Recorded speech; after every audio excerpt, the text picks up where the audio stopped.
What's happening? Thanks for joining me on this Monday. It is very much appreciated, especially this Monday, because you all watched that game yesterday and you saw yet again another pitiful performance from this football team. And I am sick and tired of bad and dumb football. I was saying this to Kelly yesterday watching the game. I can deal with bad football, understanding that the roster isn't very good, understanding this is a rebuild, understanding that you've got new coaches and all the stuff that we've talked about.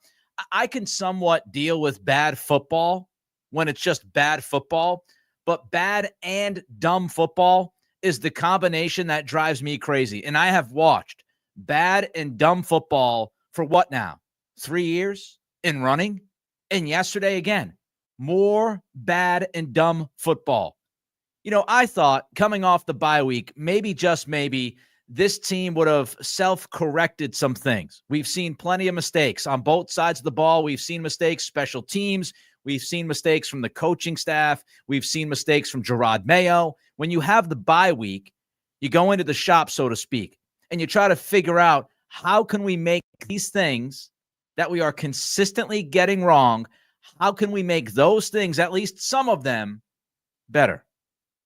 That's the goal of a bye week, right? You self-scout. You figure things out. You don't have to be perfect, but you certainly want to see improvement. Did you see any improvement from that football team yesterday, aside from going forward on fourth down in the first half, which was a nice change of Jerod Mayo's approach that we've seen throughout this season? Other than going forward on fourth down relatively early in this game, what signs of improvement did you see? Did the defense look better? Did the offense look better? Did Drake May look better? Did Jerod Mayo look better as a head coach? Did you see any confidence coming from Jerod Mayo? Did you see any confidence from this football team? Or was it the same old, same old? For the most part, it was the same old, same old. You're coming off a bye, and we saw the same crap that we've seen all year long. It just was not competitive. It wasn't a competitive football game. And we're sitting there watching this team shoot themselves in the foot. Just mistakes over and over and over again, right? How many times do we need to see the penalties? The back-breaking penalties, like the Layden Robinson hold early in the game. How many times do we have to see this offensive line struggle? Vidarian Lowe, with that unbelievably terrible series that he had early in this game. How many times do we have to talk about the defense not tackling, something they have done year in and year out for the last several years? This football season, it's different. They have a horrible time of tackling the opposition. How many times are we going to see this? How many times are we going to see Kayshon Boutte mess up or another wide receiver mess up, drop the football, ends up being an interception? How many times do we have to see these things? How many times do we have to see this play out on the field? And then in the postgame, hear what we hear from Jerod Mayo. Hear what we hear from somebody like Boutte, who instead of coming out and just taking accountability for the play where he dropped the football that turned into an interception, he instead decides to criticize the play calling. And I'm not telling you the play calling was great from Alex Van Pelt yesterday. We'll get to that. Trust me when I tell you. But Kayshon Boutte, of all people in that game, responsible for that interception, comes out in the postgame and starts talking about the play calling. Take care of your own backyard before you start worrying about everybody else's backyard. That's a problem with this team. From some of the players to some of the coaches, they're worried about everybody else's backyard except for their own. And I'm just tired of it. I'm tired of watching a bad operation week in and week out. Some of the inexcusable stuff. I've talked about this on podcasts before. Everybody wants to talk about, oh, it's the talent, or it's the coaching. Oh, it's the coaching, or it's the talent. How about both? The talent is not good enough, and the coaching is not good enough. The coaching is not getting enough from this team. The team is not talented enough to be one of the better teams in football, but they are certainly talented enough, especially on the defensive end of the ball, to be better than what they've been. Christian Gonzalez is the only saving grace consistently. Keion White has also been pretty damn good this year. Keion White and Christian Gonzalez are the only two guys that you can consistently say give you some hope about this defense. And this was a defense that without Matthew Judon and Gonzalez last year finished top 10 in DVOA. So it's not just a talent problem. Jawan Bentley doesn't mean that much to this defense, folks. He's a good football player. I love myself some Jawan Bentley going downhill, making tackles. I get it. But this defense has a lot of the guys from last year's team. And we said it throughout the offseason. It makes sense because offensively, you're turning so much over. Offensively, it's a disaster. You've got to start from scratch for the most part on that side of the ball. So it makes sense to try to keep some of that continuity, keep some of the cohesion within this locker room to bring back some of your defensive players. Because your defense, again, was top 10 in DVOA last year without Judon and Gonzalez. You would imagine that with a healthy Christian Gonzalez, they would be better. Christian Barmore is back now. Hasn't made any difference. Even if he's 70% due to the blood clots, he's better than anybody else that you've had up front. Hasn't made any difference that Barmore's back. Players are regressing. Too many players are not developing and or improving. So yes, it's a talent problem. But yes, it is also a coaching problem. Things that you can control as a coaching staff, this coaching staff does not consistently get right. It's as simple as that. And people want to paint this as black or white, this bucket or that bucket. This is a bad operation from the top on down. It starts with Robert Kraft and the Fakakta process that he had back in February. It's a mess right now. And when you have a mess like you have in New England, you have a team that looks like the way they looked yesterday coming off a bye. Inexcusable. You would hope they would be refreshed. You would hope they'd show some juice. You would hope that you can point to certain things and say, well, that was better, and that was better, and that was better. We got none of it.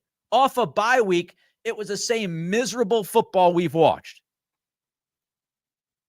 But don't worry, because Jerod Mayo tells you that he's going to work on things during the offseason. He's going to improve during the offseason. There's going to be this huge year 2 leap. As if you can't improve during a season. We see all sorts of teams improve throughout a season. But this one, the head coach is telling us, well, I'm going to learn from stuff, and I'm going to take the months of being off of work to figure some things out. You had a bye week. You had a bye week to figure something out. Did you figure anything out? Because watching yesterday, it doesn't look like you figured anything out. Miserable. Absolutely miserable. We got super chats. I got to break this down. I want to talk about the post-game comments. A lot to get to today. Don't forget, though, to help us out. Going to hit this early. Give us that like. Click that thumbs up button. The thumbs up button on YouTube helps us with that algorithm, drive traffic to the channel. So don't forget to like. Don't forget to throw your comments in as well. How do you feel about this whole situation and what we saw yesterday? Just a brutal game down in Arizona. You got down 23-3. 23-3 off a bye week going against the team that had lost 3 games in a row and were not playing very well and didn't play great yesterday either. So don't forget to like, don't forget to comment, and don't forget to subscribe. Trying to get to 5,500 subscribers. Rate and review on Spotify, Apple Pods. Let's run through some of these super chats. Charlie with a $10 super chat. I wonder if Nick is going to start doing the show with a paper bag over his head. The Crafts can't be this stubborn. Have to see what we all do. Absolutely brutal coaching. It's brutal. It's brutal coaching. Defensively brutal. Mayo's been brutal. AVP had a bad day yesterday after I thought he had improved over the past 3-4 weeks. It's just brutal all around. Another missed field goal by Joey Sly. And we'll talk about the camera shot of the Crafts. I want to get to that, but I don't think I'll be doing the show with a paper bag just yet. Maybe after next week. They got Buffalo coming up on Sunday.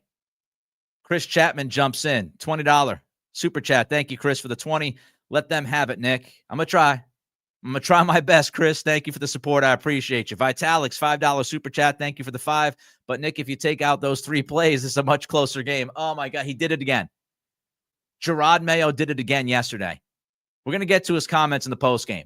But once again, your head coach went out there at the podium in front of the media, in front of the world, and said, well, if it wasn't for this, then that. And guess what side of the football he was talking about when he threw the excuse out there? If you guessed defense, you guessed right. Thanks, Vitalics, for the $5 super chat. Nelson jumps in with a $10 super chat. In all honesty, Nick, do you see Covington or Van Pelt being back next year? Because to me, it seems that they are not coaching. If they lose out, do you think Mayo is on the hot seat? Van Pelt, look, I'm not going to write Van Pelt off. I'm not. Yesterday was a bad day. We'll get into it. It was a bad day. He wasn't good yesterday. That was Van Pelt, to me, his worst game that we've seen in 4 or 5 weeks. But then you think about Drake May. And, just before I jumped onto this podcast, Drake May is speaking on WEEI, doing the afternoon interview that he does. And he said, talking about AVP, appreciates AVP for giving him a chance. His staff and AVP has been huge for his development. This is coming from May. May said, I've been a big fan of AVP and how he's handled my approach. So if you like what you've seen from Drake May, and you believe that Alex Van Pelt has had something to do with Drake May and how he has quickly improved, then I'm not rushing to get rid of Alex Van Pelt right now. Covington's been awful.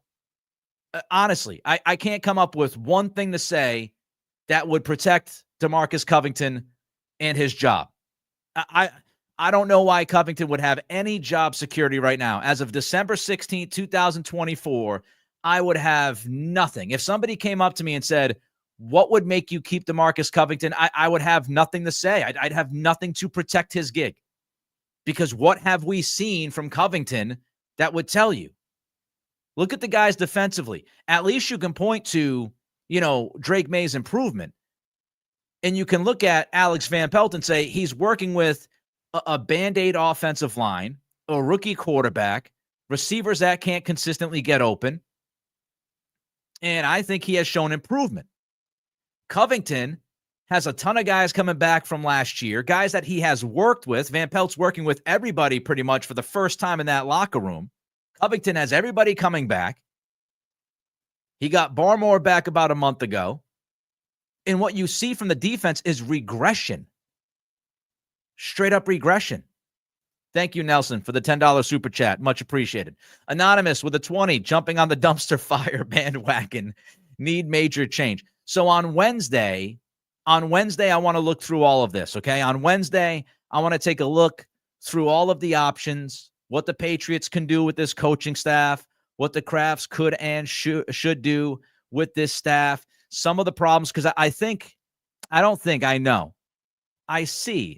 see a lot of people on Twitter and some people on the radio and TV.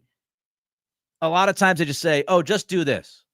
Just do this. Just why don't you get rid of this person? Why don't you get rid of that person? And I think there's a lot of stuff that's being lost in the sauce, so to speak. The idea of, keep Mayo, but go out and find better coordinators. Or fire Mayo, keep AVP, or fire Elliott Wolf, keep Mayo, fire Mayo, keep Wolf. This is a very layered conversation. This is really a game of chess when you look at all the pieces on the board right now. And I think a lot of people, we get stuck in the checkers of the day-to-day. So I want to dig into that on Wednesday. But you obviously need change. It's just how much change, how significant. Antonio, thanks for the 5. Mayo puts his foot in his mouth so often it gets Rex Ryan all hot and bothered. Oh, yeah. Sexy Rexy loves those feet and those toes. Again, I'll get to it. But I tweeted this today. And if you want to follow me on Twitter, you can, at Nick C Radio. I'm also at Blue Sky if you do that kind of thing. Instagram. I tweeted today. It's just bad football. It's like bad coaching. And then Jerod Mayo goes up to the podium, says something stupid, and on Monday morning, he's left to backtrack. It's the same thing almost every week. Bad football, bad coaching, say something stupid, backtrack, rinse and repeat. Bad football, bad coaching, say something stupid, backtrack, rinse and repeat. It's It's the same story that's been happening all year long. And if you can't get better on the field, can you at least get better off the field? Can you at least say the right things? Even if you're full of crap, can you say the right things? Can you fix your lips to not throw people under the bus? Kyle Kirk jumps in, $10 super chat. If you want to get to the front of the line, throw a super chat my way. We're not getting first, second round picks to fill 45-plus roster spots. Not going to pay more than 5 to 7 top free agents, even with the money. Coaching affects 80% of the roster, a.k.a. system guys. This staff sucks. It's almost impossible, Kyle, to defend the staff at this point, right? I mean, what do we see from the receivers that make you feel like they're getting better? The tight ends are guys that have been in the league for a while. So how much do you want to, give credit to the tight ends coach for Hunter Henry and Austin Hooper? Drake May, yes. Alex Van Pelt deserves that little feather in the cap. Give him credit for Drake May. But other than that, it's like on defense, tell me who looks better on defense. Maybe Keon White? Maybe. Alan Joseph Parker, $10 super chat. Thanks for the 10. Hi from Napa. What's up from Napa? Went to Napa once with the wife. Loved it. Expensive, but loved it. Love your content. Thank you, Alan. Jonathan Kraft's frustration is a start, but I'm afraid that AVP could be the fall guy, as you alluded to in a previous pod. I like to see Mayo and Covington go. Isn't that interesting, Alan? I just talked about last week. I think it was last week or the week before. It all blends in together. But I talked about the idea that AVP would be the scapegoat, and that would be my concern. That the Crafts and the Patriots organization, that they're going to need some significant change. They're going to have to put somebody's head, right? They're going to have to put somebody's head up on the wall. And because of Covington and Mayo's relationship, and because Mayo coaches on the defensive side of the ball, I'm concerned that Mayo would take a bullet, so to speak, for Covington and say, we can figure this out, we can figure this out, we can figure this out, I'll help more. And he'll try to protect Covington when Covington doesn't need the protection. Meanwhile, AVP, because AVP was Elliott Wolf's hire, and he has no relationship with Mayo before this season, AVP would be the one that gets sent out to the back of the shed because Mayo won't let his guy Covington be taken out. I talked about it. And all this stuff over the last 24 hours, right? The Crafts on the camera and Mayo and what he said in the post game, some of the Drake May stuff in the post game, and Kayshon Boutte coming out. It felt like get the firing squad ready for Alex Van Pelt. As soon as he slipped up, he's clearly been the better coach. He's clearly been the best coordinator on this football team. But as soon as he slipped up, he had a bad game yesterday. As soon as that happened, it was like pitchforks and torches. Let's get ready, baby. And I've been concerned about that. I've been concerned about that. And I will remain concerned about that until I see somebody get fired that is not Alex Van Pelt. All right, let's jump back to some of this stuff. Thank you for all the super chats. Keep them coming. Again, if you want to jump to the front of the line, that's how you do it. Defense. And I'm not going to spend a lot of time on this stuff, everybody, because we've talked a lot about this. And this is just a lot of the same, right? But we got to cover it. That's what we do here. Defensively. Again, run defense was a problem. Inconsistent. Arizona running backs had 25 carries for $147. That's 5.88 per carry. Did you like those 2 late goal line carries from Connor where it just looked like everybody quit? James Conner could have done a cartwheel into the end zone. Nobody was touching him. Those 2 touchdown runs in the fourth quarter. It was just like, oh, there he goes. Might want to tackle him, put a hand on him. Whoopsie. Arizona was 10 of 15 on third down. 10 of 15 on third down in an NFL game. That's embarrassing for the defense. Trey McBride, we talked about him last Friday. Don't let him kill you. Trey McBride, third down. For some reason, you have Del Pettis covering Trey McBride one-on-one. What are we doing? I like Del Pettis. I think he's got some potential as an undrafted free agent. He's done some pretty good things from time to time at safety, but I am not putting Del Pettis against Trey McBride at any point in that football game, let alone on a third down that you have to come up with a stop. So how does Arizona go 10 of 15 on third down? Because you're putting Del Pettis on Trey McBride on a big third down. It's just ridiculous. It's absolutely ridiculous. Evan Lazar wrote this about the defense. Patriots.com, the team website. Speaking to reporters after the game, multiple Patriot defenders said the defense must focus more on the details to take their preparation from the practice field to the game field. For example, Jabril Peppers took responsibility for taking a poor angle on Connor's 53-yard run. Although he could have played it better, Peppers telling reporters that the Pats repped against that exact scheme in practice during the week, but couldn't execute against it during the game was one thing that stood out from those on the defensive side of the locker room. So Peppers is like, yeah, I took a terrible angle, but we're actually practicing during the week and we're practicing against what this team is going to do. And we practice against these kinds of schemes, these plays, but we're not taking it from the practice field to the playing field, to the game field. Lazar writes, the other messages that rang through the defense was about making sure they're prepared to defend the play before the ball is snapped. According to players, things like correctly aligning the front, pre-snap communication, and other details were not sharp enough. How many times on God's green earth? How many times on God's green earth do we have to talk about this defense not aligning correctly in the front, not having good enough communication pre-snap? Details. How many times? We've seen it all year. It's week 15.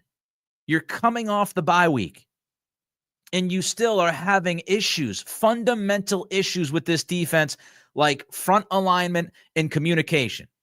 That's coaching. That's coaching. In the fourth quarter, couple of Arizona drives. Patriots were down 16-3, beginning of the fourth quarter.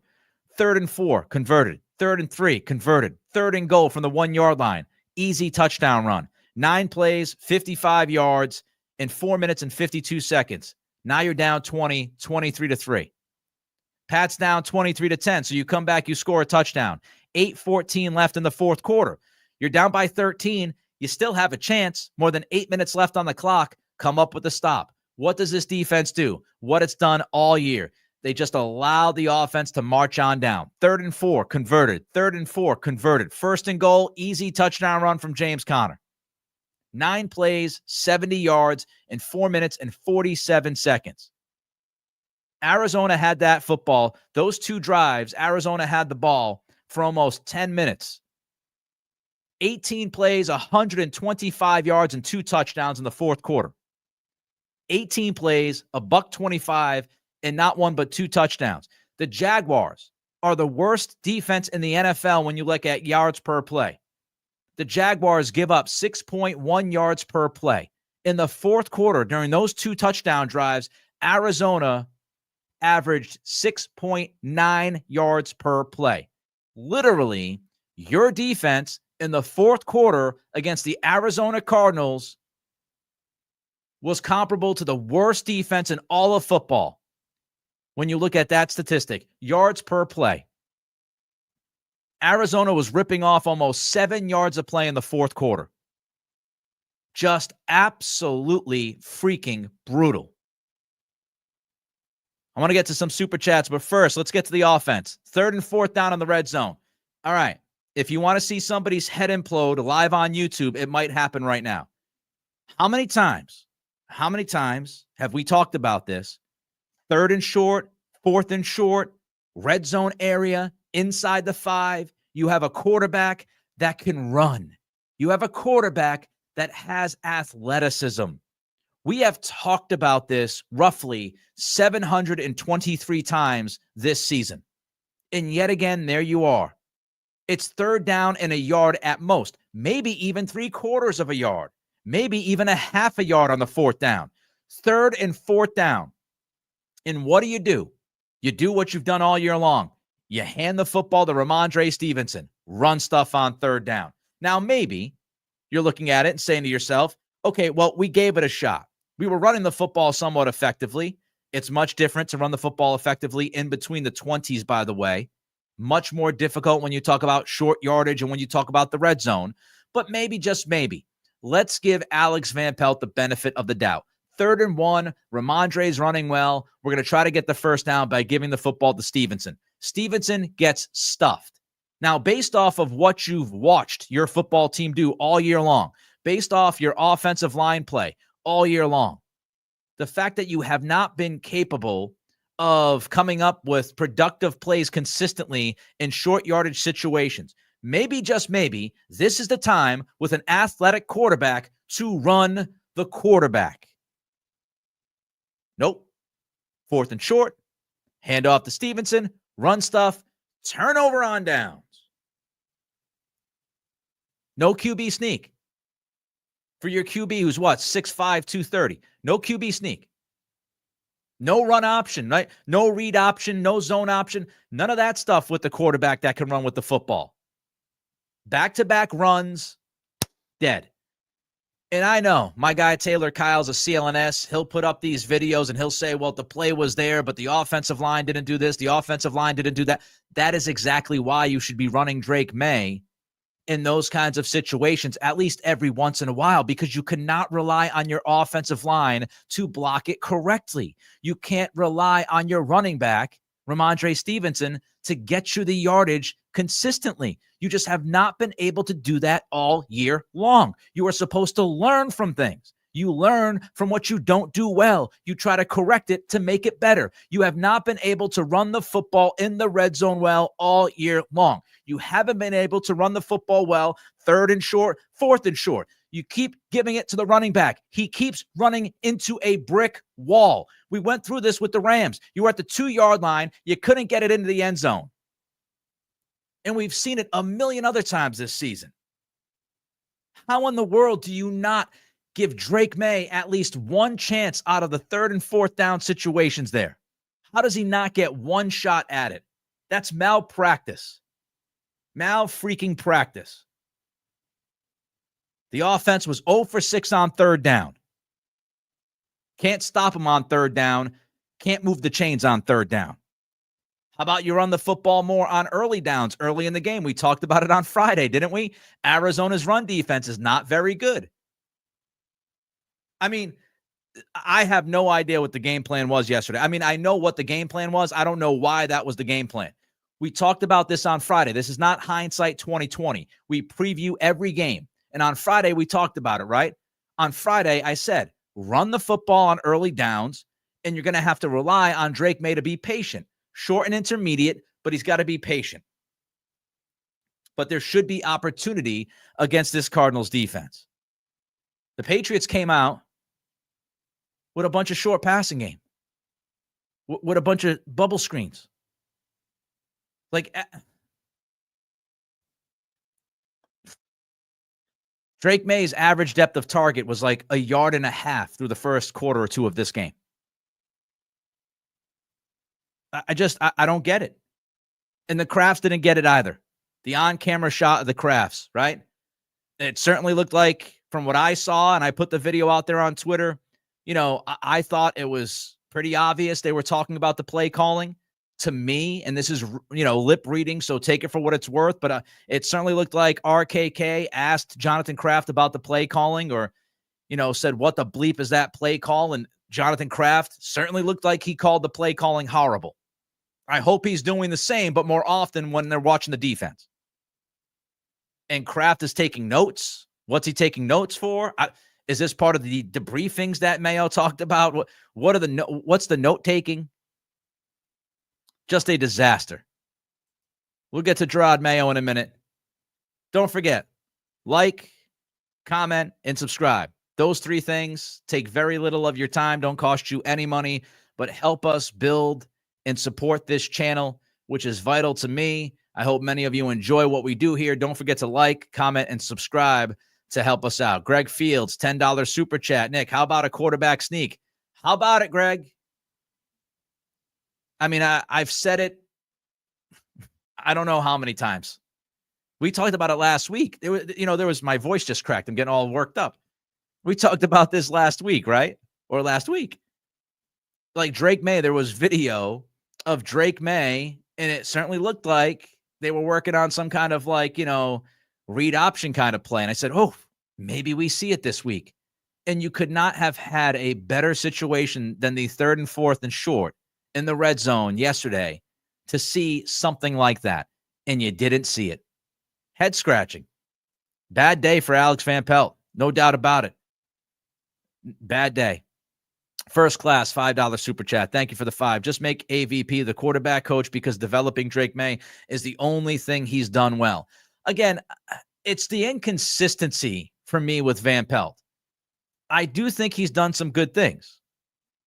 He has introduced more motion over the last month and a half. A lot more motion. He's introduced a lot more motion at the snap, which is something the Patriots haven't done the last couple of years. So he's done stuff like that. He's utilized Pop Douglas in a very smart way with the in-breaking routes and some of the screens. I mean, obviously, he's got a lot out of the tight end position. You've got one of the most productive tight end situations in the NFL here in New England. He has helped at times his tackles, and then he goes back to not helping the tackles. It's the inconsistency. It's the inconsistency. It's the red zone. To me, those are the two biggest problems with AVP. The red zone, the lack of productivity in the red zone, and, some of the situational play calling stuff, and just the inconsistency. But I wouldn't say that Drake May's development is the only thing he's done well. I wouldn't say he's got a list of like 500 things, but he's done some things well. And we also have to take into account, unlike the defense, what he has to work with. All right. Jerod Mayo. Team came out flat post-bye. No excuse. It's ridiculous. Guys should have had some kind of life to them, especially on the defensive side. They look dead. They lacked focus. You're coming off the bye week. It is your job as a coach to get your team refocused, right? To get your team refocused and energized and ready for the final month. And what did we see? We saw a team that came out flat. We saw a team that had no juice. We saw a team that lacked focus coming off the bye, struggled with the fundamentals. Yet again, the offensive line, Vidarian Lowe had a terrible series. Robinson had the hold. Ben Brown can't snap the football all of a sudden.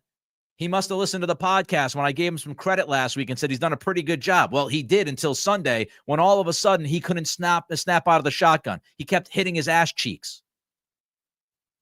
Just lack of focus. Kyle Duggar gets toasted at least twice a week. Jabril Peppers, bad angle. Just a lack of overall focus and fundamentals. And that goes to the coaching. You're either coaching it or you're allowing it to happen, is what they say. You come off a bye week when guys should be re-energized and focused to finish out strong over the final month, and they look like that.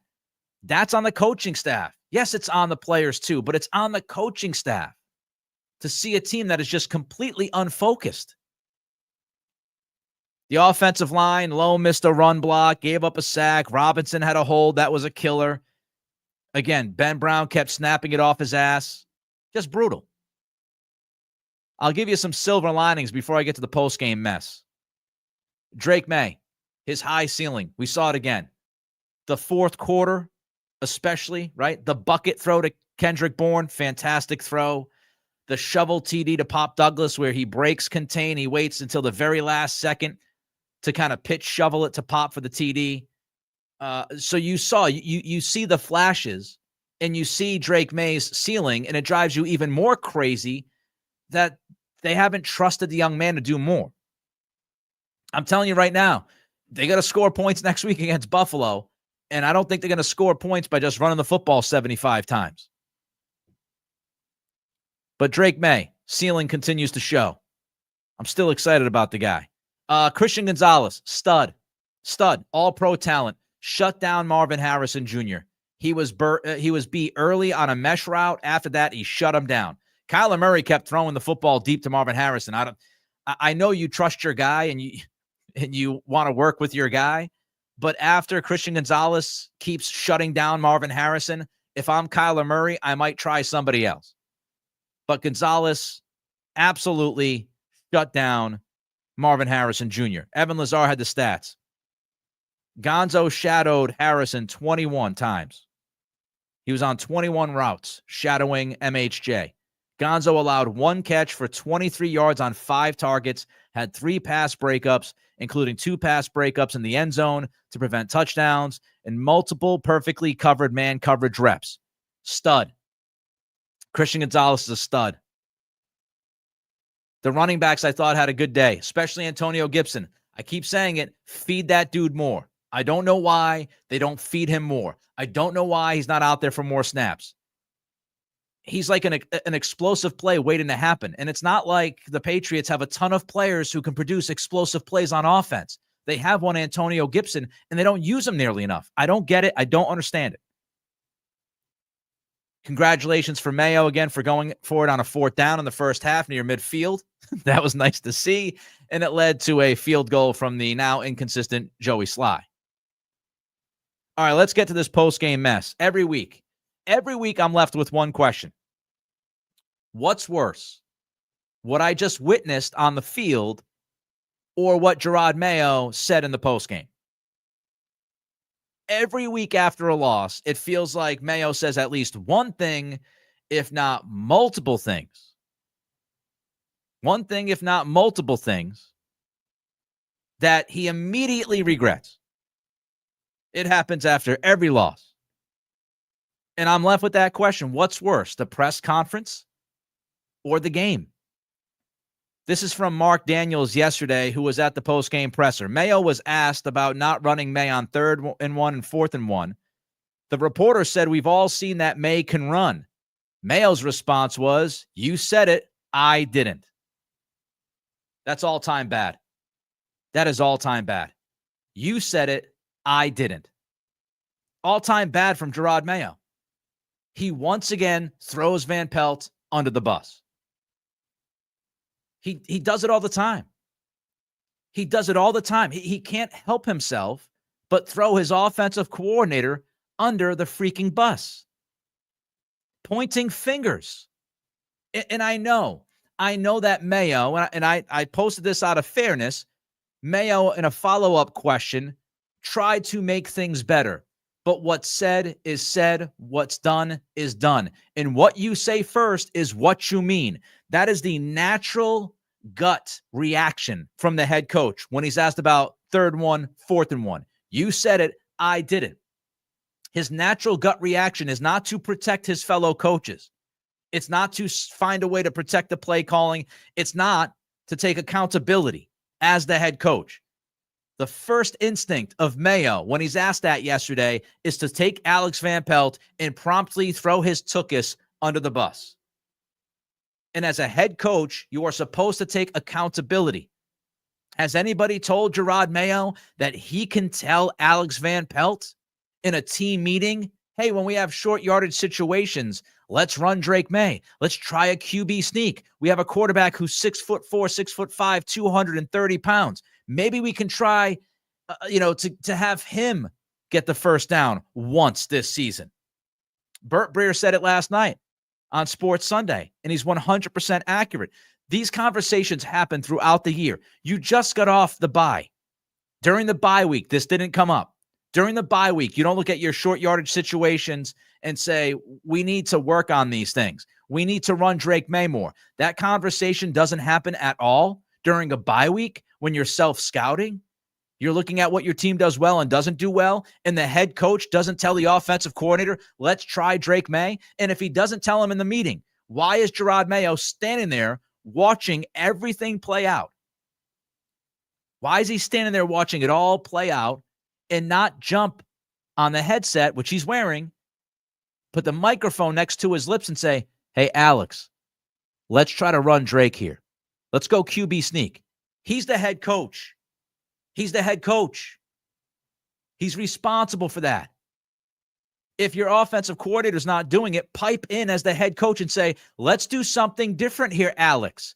This goes back to the CEO, Jerod Mayo. Van Pelt is the head coach of the offense. That doesn't mean you just leave him on an island 24/7, 365.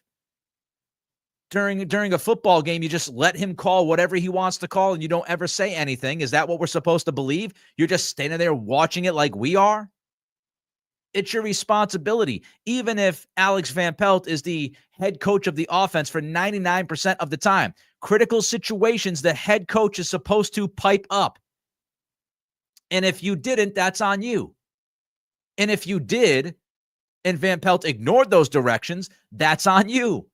Because you have not gotten your offensive coordinator in line. And I don't think Van Pelt went rogue. So, number one, what are you doing during the game? Why are you not getting involved there? Number two, how could you possibly go to the postgame press conference and just throw your OC under the bus and take no accountability when you're first asked about it? You have the right to say it. And again, the other part of this that drives me crazy is that Mayo does this consistently with Van Pelt. He doesn't do it with Covington, his guy, his right-hand man, his quote-unquote side of the football. He never does it with Covington. He never throws Covington under the bus. But the first chance he gets to throw Van Pelt under the bus or the offense under the bus, he embraces it. He wraps his arms around it. He can't help but do it. So what's the difference? It's obvious what the difference is. Again, Covington is his guy. And Mayo is supposed to have expertise on the defensive side of the ball. So if the defense is not playing well, if Mayo comes out and says we're not coaching it well enough and takes accountability, more questions start to pop up because everybody says, like they should, why is this defense not playing well when Jerod Mayo is supposed to be a defensive guy and was a defensive guy in his career? He does it all the time. He does it all the time. Here's some more of Mayo. This is from Andrew Callahan. The CBS broadcast asked Mayo during the week how he could improve as a head coach.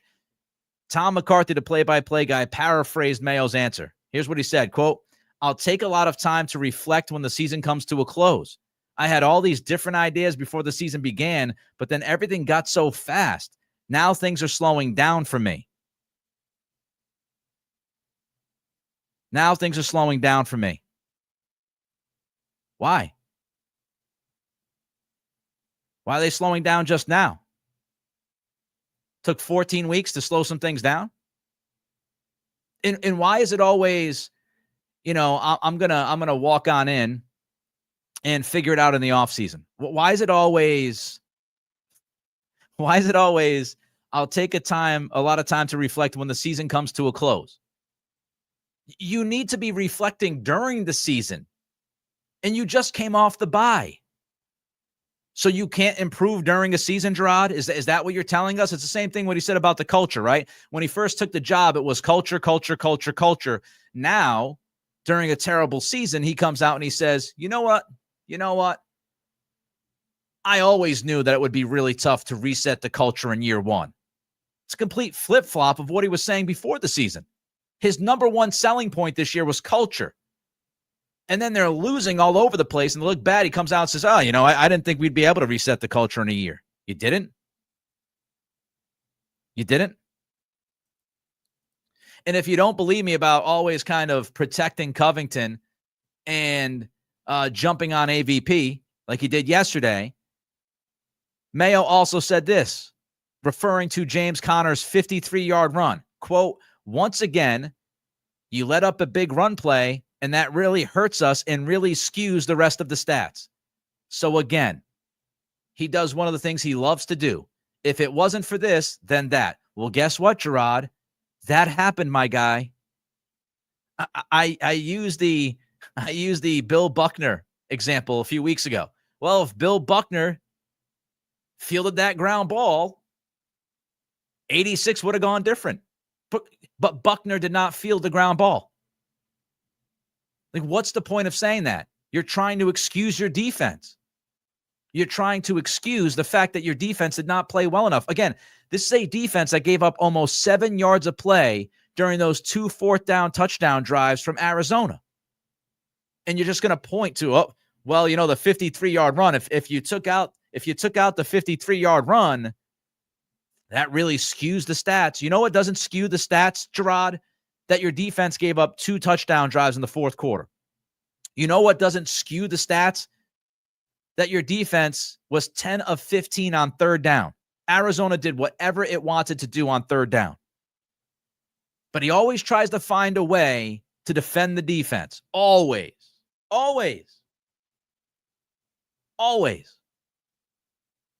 If he has a chance to try to make it sound a little bit better, it's going to be for Covington and the defense. Offensive coordinator, under the bus. You said it, I didn't. And this has been a consistent thing with him. A consistent thing with Jerod Mayo. This is not a one-time occasion. It's all the time with him. Always. When it's about the defense. If not this, then that. If not this, then that. And as far as saying, I had all these different ideas before the season began, but then everything got so fast. Did Jerod Mayo seriously underestimate this job? Sounds like it from that quote. It sounds like he took this job for granted. Like he didn't think it was going to be as tough as it is. It wasn't going to go as fast as it was going to go.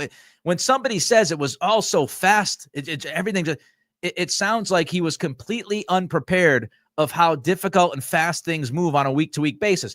I wonder why that is. Is that because Bill Belichick and Mayo did not get along last year? Is that because the owner didn't tell Belichick that he put a clause in Jerod Mayo's contract that Mayo would take over for Bill when Bill was gone? And so maybe Bill Belichick was just a little bit uncomfortable and awkward around Jerod Mayo. And maybe because of that, Belichick did not adequately prepare Jerod Mayo to be the guy because Belichick knew that Mayo was going after his gig and had it in his contract that as soon as Belichick was gone, he was going to be the guy.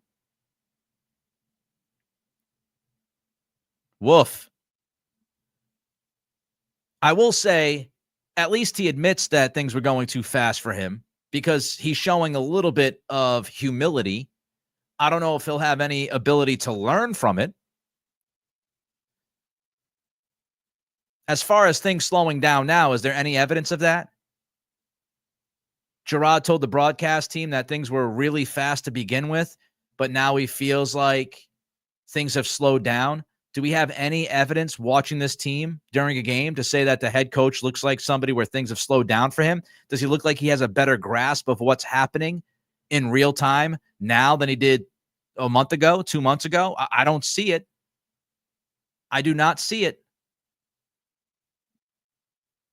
What were the different ideas, by the way? And Mayo just keeps putting a ton into this offseason. I talked about it last week as far as the politician, right? You sell hope or you sell fear. Some people will say you sell hope or you sell your record. Mayo doesn't have a record. So what Mayo's trying to do is he's trying to sell you on hope. I'm going to figure this out. I'm going to figure it out this offseason. And next year, oh, baby, just wait. Get out of my way. There's a chance. Anything is possible. There's a chance that Mayo leaves Gillette Stadium in early January. He has this unbelievable enlightening period for a couple of months. He comes back and he's a different coach. It's possible. Anything is possible. But if you're the Crafts, do you just believe that that's going to happen? You stand by Mayo because you feel like he's just going to figure it out in the offseason. Because what happens if he doesn't just figure it out in the offseason? And you're seeing the same kind of stuff in the first month of 2025. Because that's what Mayo's been selling us on. He's all but come out and said that he hasn't done a good job this year. He won't say it in those words, but he keeps pushing this idea of a year two leap. He's gonna get better in the offseason. He did it again with the CBS crew, right?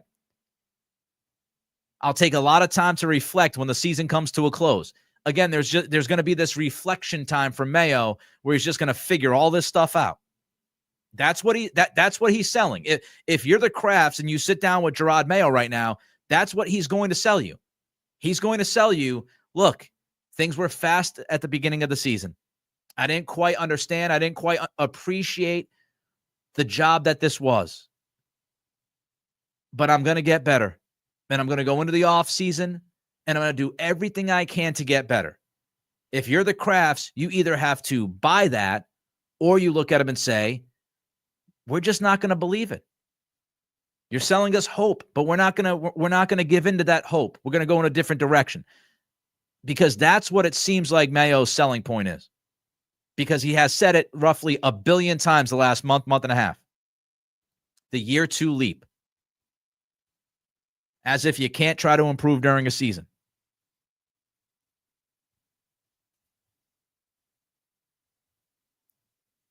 Drake May.